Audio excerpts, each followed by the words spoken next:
America continues to be influenced by Kinsey. What will it mean for her future? What Kinsey discovered at Crowley's mysterious abbey might provide a clue. Pomeroy writes that Crowley's curious magnetism drew people from all over the world, who came and became his sexual slaves. Some of these women left their husbands to enter the temple. They held group orgies as part of their ritual and included in them the small children the women had brought. He further reveals that inside the abbey, Kinsey found paintings, life-sized representations of sexual activity, including children. Some have considered the possibility that Aleister Crowley was another of Kinsey's pedophiles who kept his diaries as part of Kinsey's sex research. I would be surprised if Kinsey was not, in fact, either paying or communicating with Crowley regarding his sex diaries, because Crowley was more open and more public with his sexual exploits than pretty much anybody of the time. He was known as the wickedest man on the earth long before Kinsey would have gone to him.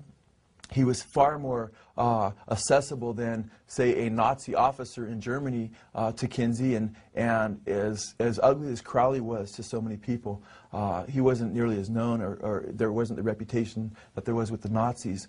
And at the same time, Crowley could have used the money in the 1940s. He had, he wasn't as rich as he was. He had spent a lot of his money, so he would have been more open to that. And then to see that Kinsey was actually reading Crowley's stuff, we know that from Pomeroy.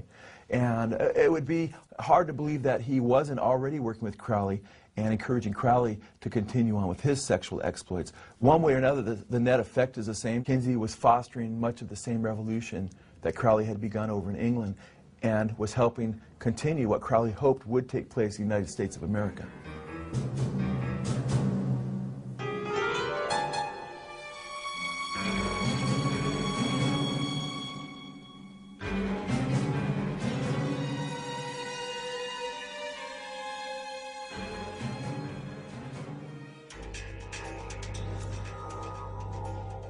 Mass media seems to have always been on the side of Kinsey and his philosophy. A philosophy carried out by Hugh Hefner in 1953 when he launched Playboy magazine. That same year, Kinsey released his K-Bomb, Sexual Behavior in the Human Female, the second book in his report on human sexuality. Hefner made an immediate association between his soft porn magazine and Kinsey's research. I referred to it in the first introduction to the first issue and called it the other great book that was coming out in 1953. Max Lerner, the historian and a good friend of mine, said that Kinsey was the researcher and I was the pamphleteer. And it's an interesting way of looking at it. I certainly do think that in a very real way, the sexual revolution began in 1953, with the second book and the beginning of Playboy. Hugh Hefner had been under the influence of Kinseyan philosophy since the release of the male volume in 1948. He had even written about it in a college publication years before he started Playboy magazine. Half a century later, in Playboy's 50th anniversary issue, Hefner paid special tribute to Alfred Kinsey, celebrating the man who had helped him launch the sexual revolution. But Playboy represented more than just nude photos of the girl next door. According to Hefner, the magazine was, quote, a statement of rebellion without question. The first official Playboy playmate was named Janet Pilgrim, directly intended to mock America's Puritan heritage. In time, Hefner would publish the Playboy philosophy, a new morality for the post-Kinsey era. Just as Kinsey had gone all over the country, preaching the message of sexual reform, Hefner followed his example, giving speeches, appearing on talk shows, and speaking in public forums as the pamphleteer for Kinsey's sexual revolution. So what you're saying, Mr. Hefner, is that we should encourage premarital sexual relations? I think that we should encourage the notion that sex can be right and proper in marriage or out of marriage. In time, Hefner set up the Playboy Foundation, which became, quote, one of the major sources of income for the Kinsey Institute. But was Hefner's sexual revolution simply about giving consenting adults the right to alternative lifestyles? Or was there a hidden agenda within the pages of Playboy, one that would further the child sexual abuse also found in the Kinsey reports?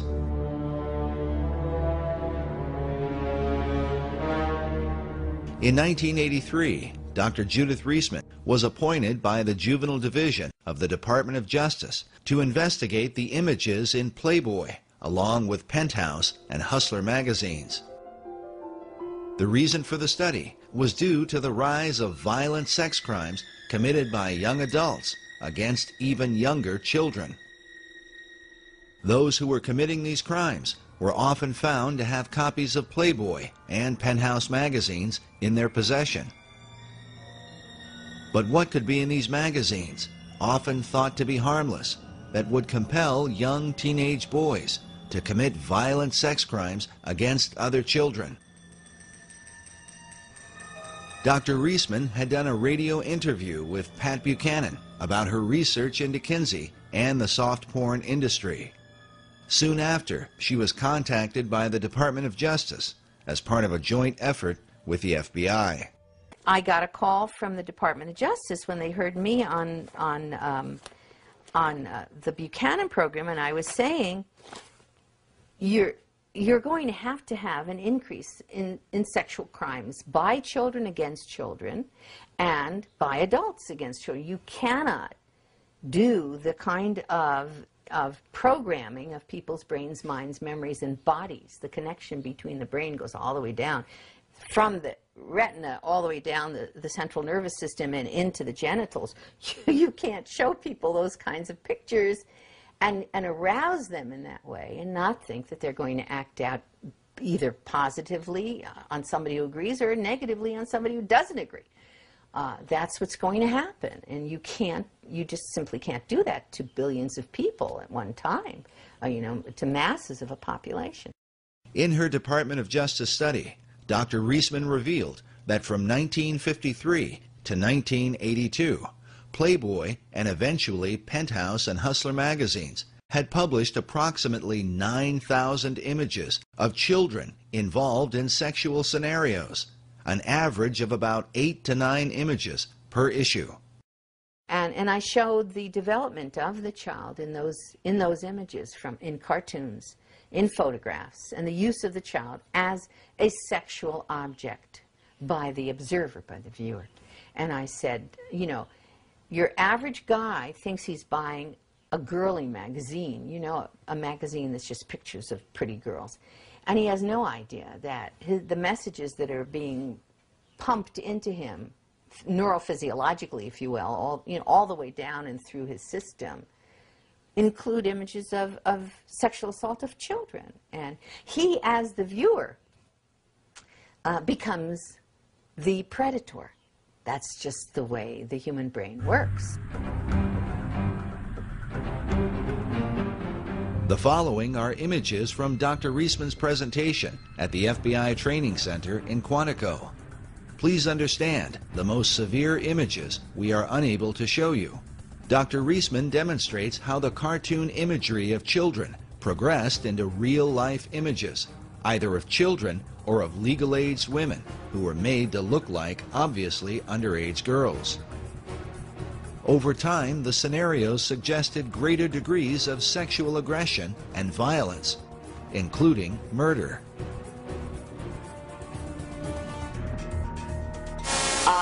That cartoon says, can you read it?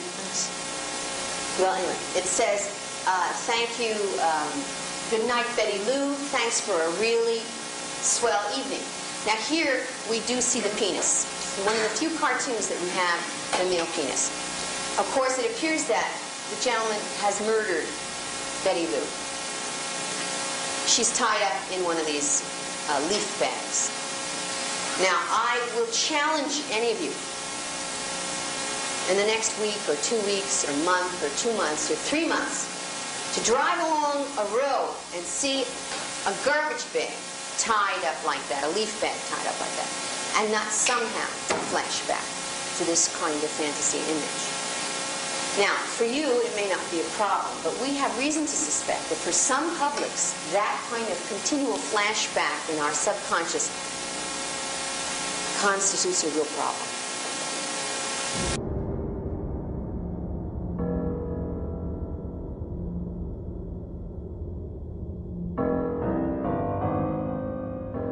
Dr. Reisman believes that millions of American men have been conditioned for decades by such imagery, often struggling with an addiction that they don't understand and cannot escape.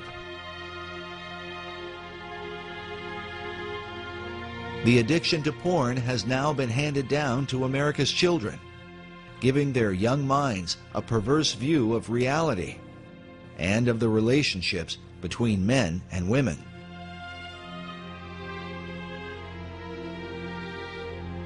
With mainstream soft porn magazines having normalized the idea of sex and violence against children, could this be, as Dr. Reisman has taught, the reason for the continued rise of child abductions, child molestation, and even child murder in our country?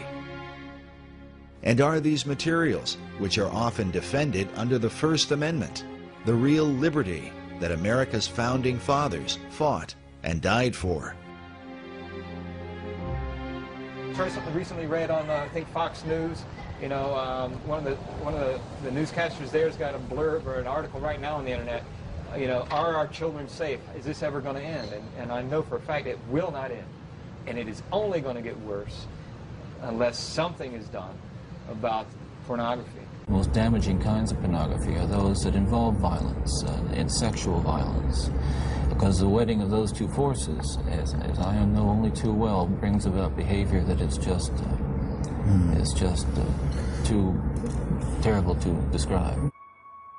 After seeing her presentation at their training center at Quantico, the FBI ordered all copies of Playboy and Penthouse magazines to be removed from the FBI post-exchange. A similar reaction occurred with the Southland 7-Eleven Corporation, which had been a major distributor of Playboy and Penthouse. But in 1986, after seeing Dr. Reisman's presentation, the 7-Eleven chain refused to carry the publications, costing the soft porn giants untold millions in annual revenue.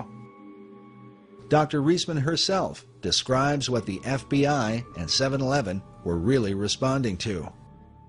That what they were getting in their house, what their sons were seeing, what the uncles were seeing, what the boyfriends were seeing, was how to sexually abuse a child and laugh about it. During World War II, the Nazis used cartoons to condition the minds of Germans against the Jewish people, creating an exaggerated and comical identity that ultimately led to their persecution and mass murder. Dr. Reisman believes a similar kind of conditioning has happened through the use of cartoon imagery that depict the rape and abuse of children. Children are being sexually assaulted, they're being trampled on, they're being kidnapped, they're being murdered. And I have all of those kinds of cartoons. Some of the following cartoons are disturbing, such as this image from Playboy of an infant child masturbating, with a title that reads, "Getting Off." Not surprisingly, the cartoon supports the Kinseyan view that children are sexual from birth. Children are often shown to be the aggressors, as in this image of a small child speaking to an older man with a candy cane. The caption reads, "No thank you, nice man. I don't want to go for a ride in your car. Why don't we just go up to my place and BALL?" This image from Penthouse has three young girls in conversation. The one with the candy cane says, "Yeah, and he gives you one of these just for straight sex, no deviations." This Playboy image is of a young girl putting her dress back on. She says to the older man in the bathrobe, "You call that being molested?" In this scene, a young girl is in bed with an older man. On the phone she says, "Hello, Mommy. I met this nice political leader from the moral majority on Capitol Hill." Incest is another prominent theme of the magazines. This Playboy image shows a young girl in bed with an obviously older man. The caption reads, "Everything's fine, Mama. Uncle William and I are playing a game called Consequences." This cartoon from Hustler magazine is of a father molesting his high school daughter. She says, "Daddy, not only is what you're doing illegal, it's being done badly." Many scenarios involve characters that most children recognize, such as Santa Claus and the Wizard of Oz characters, in which Dorothy is either raped or molested by her companions. In this cartoon, the Santa Claus